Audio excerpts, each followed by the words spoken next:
शीतलपुर गांव में एक रामू नाम का गरीब और ईमानदार आदमी रहता था। रामू के पास थोड़ी सी जमीन थी जिसमें वह रोज सुबह सूरज निकलने से पहले जाता और देर शाम तक अपने खेतों में काम करता। रामू की ईमानदारी से गांव में मशहूर था। रामू अपने परिवार में पत्नी सीता और 2 बच्चों सोनू और गुड़िया के साथ रहता था। गांव में कई लोग थे जो रामू को बोलते थे, तुम भी मेरे तरह लोगों से झूठ बोलो और ढेर सारे पैसे कमाओ। लेकिन रामू बोलता था, नहीं, पसीने की कमाई में जो सुकून है वो झूठ और चोरी की कमाई में नहीं है। एक बार गांव में भयंकर सूखा पड़ा। खेतों में पानी नहीं था। गांव के कई लोग शहर जाने लगे। तभी गांव के एक आदमी आके रामू से बोला, रामू तू भी चल, शहर सभी लोग जा रहे हैं। तभी रामू बोला, अगर यहाँ भूखे मरना लिखा है तो यही मरूंगा, लेकिन अपनी मिट्टी को नहीं छोड़ूंगा। कुछ दिन बाद रामू की पत्नी बोली, गांव में सूखा पड़ने के कारण घर में खाने के लिए कुछ भी नहीं है। जाओ जंगल से लकड़ी काट कर बाजार में बेचो और उससे कुछ पैसे मिले तो कुछ खाने के लिए लेकर आओ।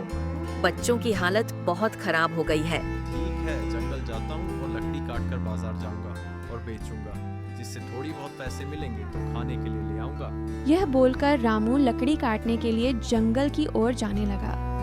रामू जंगल से लकड़ी काटकर आ रहा था। तभी रास्ते में उसे एक मिट्टी की घड़ा मिला। रामू उसे अपने हाथ में लेकर देखा तो वह मिट्टी के घड़ा नहीं बल्कि सोने की सिक्के से भरे घड़े थे। इसे देख रामू का दिल एक पल के लिए डगमगाया। इतने में तो मैं अपने परिवार की अच्छे से देखभाल कर सकता हूँ और बच्चों की अच्छी पढ़ाई करा सकता हूँ और गांव में एक किराना दुकान भी खोल सकता हूँ, जिससे हमारी घर की स्थिति अच्छी हो जाएगी। लेकिन अगले ही पल उसकी अंतरात्मा बोली, ये चोरी का धन हो जाएगा। रामू वह घड़ा लेकर पास के पुलिस थाने गया और घड़ा जमा कर दिया। पुलिस वाले देखकर हैरान थे कि इतना गरीब आदमी इतनी ईमानदारी कैसे दिखा सकता है।